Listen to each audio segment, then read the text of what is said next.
Renegade Immortal. Saat dalam perjalanan, Wang Lin tiba-tiba terkejut. Salah satu koleganya memberitahunya bahwa dua orang yang dia cari sudah mati dan tas-tas mereka akan segera dikirim oleh jiwa pengembara. Tidak lama setelah itu, jiwa pengembara dengan dua tanduk muncul dari kejauhan.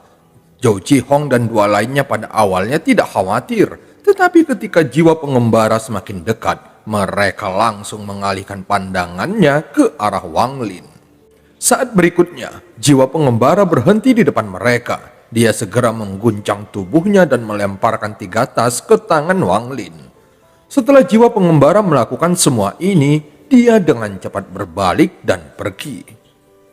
Mata Wang Lin menyala saat dia menatap jiwa pengembara ini lalu berkata, "Berhenti!" Jiwa pengembara langsung berhenti. Tubuhnya bergetar dan ketika berbalik, dia langsung menatap Wang Lin. Wang Lin bahkan tidak melihat kelompok Zhou Zhihong saat dia bergerak ke sebelah jiwa pengembara. Sebelumnya, Wang Lin telah melahap banyak jiwa pengembara dan diperkirakan setidaknya sekitar 8.000. Meskipun dia tidak memeriksanya dengan detail, namun dia memperhatikan bahwa ada sesuatu yang aneh tentang jiwa pengembara ini. Jiwa-jiwa pengembara yang dilahap Wang Lin sebelumnya lebih seperti boneka. Kecerdasan mereka sangat minim dan hanya tahu cara melahap segalanya. Tetapi jiwa pengembara di hadapannya ini jelas berbeda. Ada perasaan berantakan, seolah-olah jiwa yang ditelannya tidak dicerna dan meninggalkan bekas luka yang sangat dalam. Setelah tanda-tanda ini terakumulasi hingga tingkat tertentu, itu menyebabkan jiwa pengembara ini berubah. Mata Wang Lin menyala setelah dengan hati-hati melihatnya untuk waktu yang lama. Ketika dia melihat jiwa pengembara ini lagi, dia merasakan perasaan yang sama seperti ketika dia melihat jiwa si Tunan yang baru lahir. Bisa dikatakan ada sesuatu yang serupa di antara keduanya. Tangan kanan Wang Lin menunjuk ke arah Lin Tao lalu berkata, "Bunuh dia!" Saat kata-kata Wang Lin keluar, ekspresi kelompok Zhou Zhihong tiba-tiba berubah, terutama Lin Tao. Wajahnya mulai pucat dan dia bergerak mundur. Tetapi setelah mendengar perintah Wang Lin, jiwa pengembara segera melompat ke arahnya. Zhou Zhihong menggigit bibir bawahnya. Dia ingin menghentikan Wang Lin, tetapi dia tidak bisa mengucapkan sepatah kata pun. Kakak senior yang mendesah dan ekspresi kompleks melintasi wajahnya. Lin Tao bergerak secepat yang dia bisa, tetapi dia tidak berusaha untuk melarikan diri. Dia hanya menghindar bolak-balik di daerah itu, mencoba menjauh dari jiwa pemburu. Dia tahu tidak mungkin baginya untuk melarikan diri, apalagi fakta bahwa medan pertempuran asing ini sangat luas, sehingga dia tidak yakin bisa sampai ke formasi teleportasi hidup-hidup. Memikirkan hal itu, dia dengan cepat berkata, "Senior, aku tidak punya hubungan apapun dengan Mei Liang. Sebelumnya kami sangat jarang berbicara satu sama lain. Tolong ampuni aku. Senior, aku bersedia menjadi budak senior."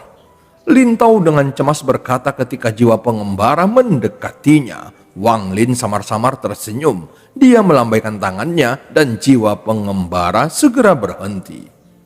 Dahi Lin Tao ditutupi keringat dingin, namun dia tidak berani menghapusnya. Lalu dia dengan hormat berkata, "Senior, Anda seharusnya menjadi ahli dari negara kultivasi yang lebih tinggi. Aku merasa terhormat menjadi budak Anda. Ketahuilah, aku tidak punya niat lain." Setelah mengatakannya, tangannya membentuk segel dan dia menekan dahinya. Setetes darah emas melayang keluar dari dahinya menuju Wang Lin. Setelah setetes darah emas muncul, tubuh Lin Tao tampak jauh lebih lemah. Dia dengan gugup menatap Wang Lin. Wang Lin segera melambaikan tangannya. Setelah dia mendapatkan darah emasnya, pandangannya jatuh kepada senior Yang. Setelah Lin Tao melihat Wang Lin menerima setetes darah emasnya, dia segera menghela nafas lega. Dia tahu bahwa sekarang hidupnya aman. Dia sangat pintar dan dapat dikatakan bahwa dia adalah orang pertama yang menyadari bahwa Mei Liang sudah mati dan dirasuki oleh jiwa yang lain.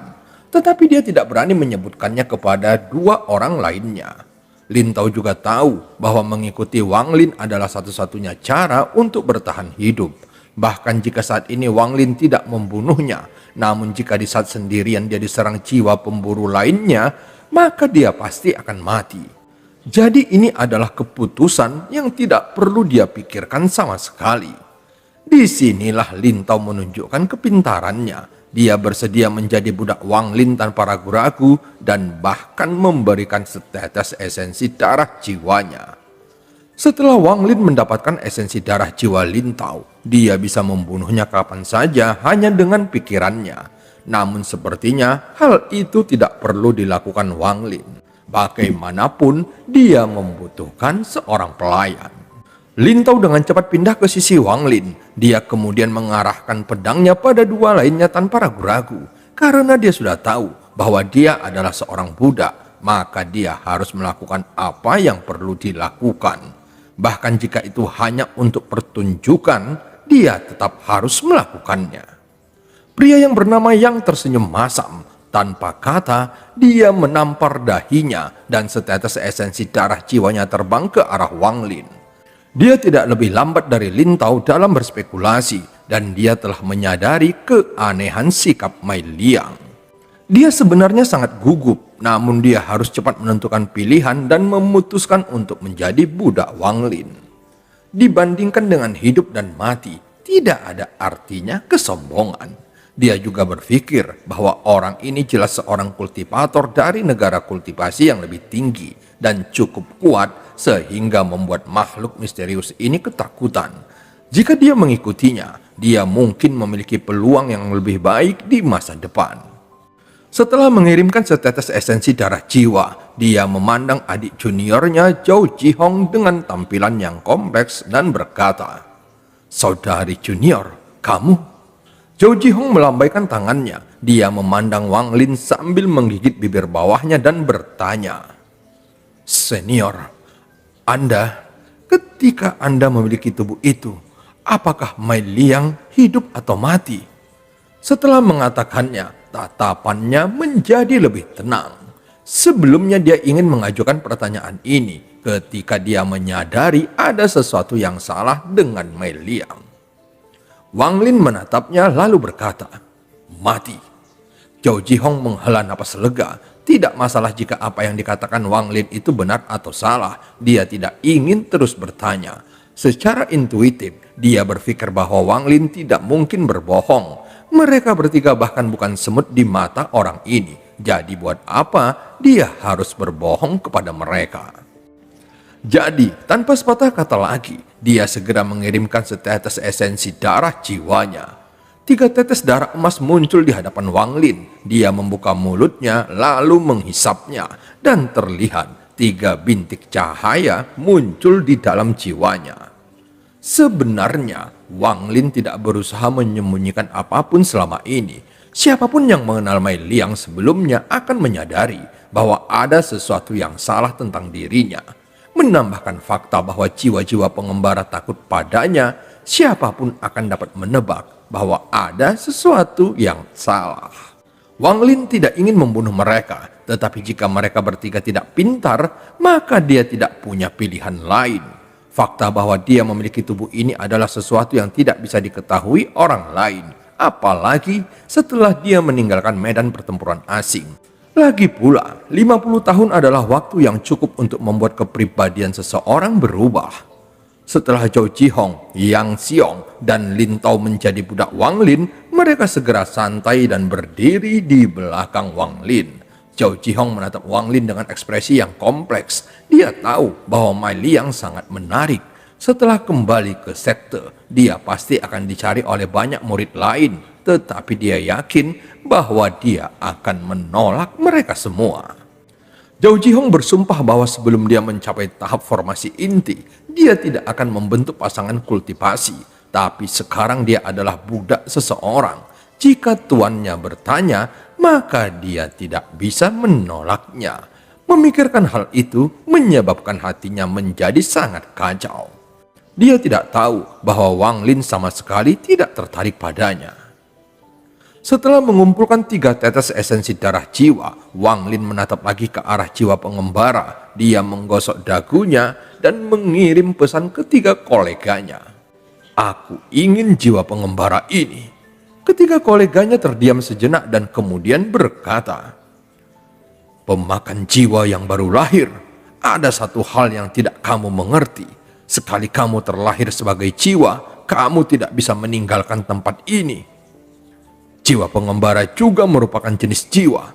Mereka tidak sekuat iblis, tetapi apapun yang berjiwa adalah makanan mereka, dan juga mereka adalah makanan kita. Sebagai para penyembah jiwa, kita tidak bisa secara langsung melahap jiwa manusia. Kita hanya bisa melahap jiwa pengembara untuk membuat kita lebih kuat. Dengan jiwa pengembara yang kuat, para kultivator tingkat rendah ini tidak memiliki kesempatan untuk melawan.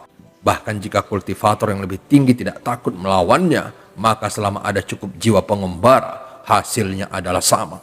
Dan jiwa pengembara ini adalah senjata, budak, dan juga makanan bagi kita. Sudahkah kamu mempertimbangkan apa konsekuensinya jika jiwa pengembara ini muncul di dunia orang hidup? Pemakan jiwa yang baru lahir, biarkan aku memberitahumu dengan jelas. Jika jiwa pengembara muncul di kehidupan dunia, bahkan jika jumlahnya tidak banyak, itu akan menjadi malapetaka. Jiwa pengembara yang berada di dunia orang hidup juga disebut sebagai iblis. Jika banyak dari mereka memasuki dunia orang hidup akan menjadi dunia pembusukan, sama seperti tempat kita sebelumnya. Dan di antara salah satu iblis akan menjadi pemangsa jiwa. Ada hukum antara dunia kehidupan dan dunia pembusukan. Siapapun yang mencoba melanggar hukum itu akan dibunuh. Ini adalah hal-hal yang tidak diketahui Wang Lin sebelumnya. Lalu dia merenung sejenak dan bertanya, lalu tempat seperti apa medan pertempuran asing ini? Tempat kacau ini dibuat oleh para kultivator kuat dari dunia kehidupan. Itu berada di antara ruang dunia kehidupan dan dunia pembusukan. Tetapi meskipun demikian, jiwa-jiwa pengembara biasanya tidak bisa masuk ke sini. Hanya setelah kita masuk barulah mereka bisa memasukinya. Bahkan kamu tidak bisa pergi sama sekali, apalagi jiwa pengembara itu. Jika kamu suka jiwa pengembara itu, aku bisa memberikannya kepadamu. Tetapi pada akhirnya, kamu masih harus kembali ke dunia pembusukan. Itu adalah misi dari seorang pemangsa jiwa. Suara-suara dari 3 koleganya perlahan menghilang saat Wang Lin diam-diam berdiri di sana dengan ekspresi gelisah. Zhou Jihong dan 2 lainnya memperhatikan bahwa Wang Lin berdiri diam untuk waktu yang lama. Jantung mereka berdebar kencang dan mereka menjadi sangat gugup. Lin Tao berpikir bahwa Wang Lin mungkin masih belum merasa aman. Dia bertanya-tanya apa yang harus dia lakukan jika Wang Lin ingin membunuhnya. Sementara Zhou Jihong sedang memikirkan bagaimana jika dia menginginkannya, dia juga mengungkapkan ekspresi berjuang. Yang Xiong bahkan lebih gugup ketika dia memikirkan lebih banyak hal lagi. Dia tidak hanya takut untuk hidupnya, tetapi juga takut bahwa Wang Lin akan menyerahkan tubuh Mai Liang, lalu mengambil tubuhnya. Ekspresi Wang Lin muram saat dia terbang menuju formasi teleportasi. 3 budaknya dengan cepat mengikutinya, dan jiwa pengembara juga dengan hati-hati mengikutinya jauh di belakang. Semakin mereka bergerak maju, semakin banyak tubuh yang mereka lihat. Tetapi ketika Wang Lin semakin dekat, semua jiwa pengembara langsung keluar dari jalannya dan tidak berani menghalanginya. Adegan aneh seperti itu secara alami menarik perhatian para kultivator di sekitarnya, sehingga kelompok kultivator mulai mengikuti mereka berempat. Wang Lin bahkan tidak repot-repot melihat mereka, dan dia hanya terus terbang. Jiwa pengembara ragu-ragu sebentar dan dengan hati-hati melahap seorang kultivator yang paling belakang. Setelah mereka menyadari bahwa Wang Lin tidak peduli, mereka segera melompat pada para kultivator. Saat berikutnya terdengar jeritan datang dari kelompok yang mengikuti Wang Lin. Beberapa hari kemudian, formasi teleportasi mulai terlihat. Bahkan di sini ada lebih banyak mayat mumi dan daerah itu dipenuhi dengan jiwa-jiwa pengembara. Akibatnya, ini menjadi area terlarang yang tidak dapat didekati oleh kultivator. Di dalam radius 10 km, tidak ada satupun orang yang hidup selain orang-orang yang beruntung dan telah mencapai ke dalam formasi teleportasi lebih awal. Melihat formasi teleportasi dari jauh, Wang Lin segera berkata, "Kalian bertiga, masuklah ke dalam formasi teleportasi." Ketiganya tidak berani menolak. Mereka mengatupkan gigi mereka dan terbang ke depan. Untungnya, jiwa-jiwa pengembara ini tampaknya telah menerima perintah dan tidak menyerang ketiganya sehingga mereka berhasil masuk ke dalam formasi teleportasi. Setelah itu, Wang Lin duduk bersila di dekatnya dan menatap formasi teleportasi. Dia segera mengulurkan tangannya dan jiwa pengembara yang gemetar segera terbang ke arahnya. Wang Lin menunjuk ke arah formasi teleportasi. Saat berikutnya, jiwa pengembara terus berjuang untuk memasuki formasi teleportasi. Mata Wang Lin bersinar saat dia melihat jiwa pengembara. Lusinan orang di dalam formasi teleportasi melihat jiwa pengembara terbang ke arah mereka dan segera mundur. Mereka semua mengambil harta sihir mereka dan dengan gugup mengamati setiap gerakan jiwa pengembara. Ketika jiwa pengembara semakin dekat, orang-orang di dalam menjadi lebih gugup. Saat berikutnya, jiwa pengembara menghantam penghalang perisai pelindung pada formasi teleportasi. Ekspresi Wang Lin tetap sama, tapi dia diam-diam menghela nafas. Saat jiwa pengembara menyentuh penghalang, mereka akhirnya berubah menjadi asap. Melihat adegan itu, orang-orang di dalam formasi mulai bersorak. Mereka merasa lebih percaya diri sekarang karena formasi teleportasi ini dapat melindungi mereka. Pemakan jiwa yang baru lahir, tidak ada gunanya kamu melakukan itu. Formasi teleportasi itu adalah gerbang ke dunia orang hidup. Setiap jiwa yang menyentuhnya akan segera dihancurkan oleh hukum dunia. Sebuah suara memasuki pikiran Wang Lin. Dia menatap formasi teleportasi dengan ekspresi yang tidak berubah dan mulai merenung.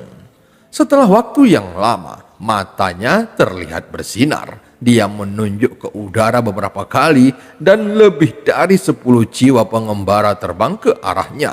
Wang Lin mencibir. Dia menunjuk ke formasi teleportasi dan semua jiwa-jiwa pengembara diarahkannya ke sana. Walaupun jiwa-jiwa pengembara ini enggan melakukannya, namun mereka tidak berdaya. Mata Wang Lin menyala saat dia melihat ada sesuatu pada perisai pelindung. Ketika jiwa-jiwa pengembara mendekat, terlihat ada garis hitam yang muncul, dan garis hitam itulah yang menghancurkan jiwa pengembara. Adapun bagaimana garis hitam itu muncul, wajah Wang Lin masih dipenuhi keraguan. Tanpa sepatah kata pun, dia langsung menyebarkan kekuatan jiwanya, lalu menangkap lebih dari 1000 jiwa pengembara dan mengirim mereka ke arah formasi teleportasi. Melihat ribuan jiwa pengembara ke arah mereka, wajah para kultivator itu menjadi sangat pucat dan jeritan datang dari orang-orang yang berada di dalam formasi teleportasi. Beberapa dari mereka bahkan menutup mata dengan putus asa, tetapi kebanyakan dari mereka menaruh harapan terakhir pada perisai pelindung. Namun mereka juga bersiap untuk bunuh diri jika perisai pelindung dihancurkan, karena mereka memilih lebih baik mati daripada dimakan makhluk misterius ini. Saat 1000 jiwa pengembara menyentuh penghalang, mereka mengeluarkan teriakan dan menghilang. Seolah-olah mereka semua hanya tertiup angin dan menghilang tanpa jejak. Wang Lin tiba-tiba berdiri. Dia jelas melihat apa yang baru saja terjadi. Garis-garis hitam itu akan muncul dari udara tipis dan menyerang jiwa-jiwa pengembara. Tidak peduli dari sudut mana jiwa-jiwa pengembara menyerang, garis-garis hitam itu akan muncul dan terus menghancurkan mereka. Garis hitam ini jelas terkait dengan hukum dunia yang dibicarakan koleganya. Tatapan Wang Lin menjadi lebih dingin. Sekarang dia mengirimkan gelombang kekuatan jiwanya lagi dan mengumpulkan lebih dari 2000 jiwa pengembara. Jiwa-jiwa pengembara ini dipaksa Wang Lin melakukan serangan bunuh diri. Dan cerita pun berakhir. Sampai ketemu di part selanjutnya.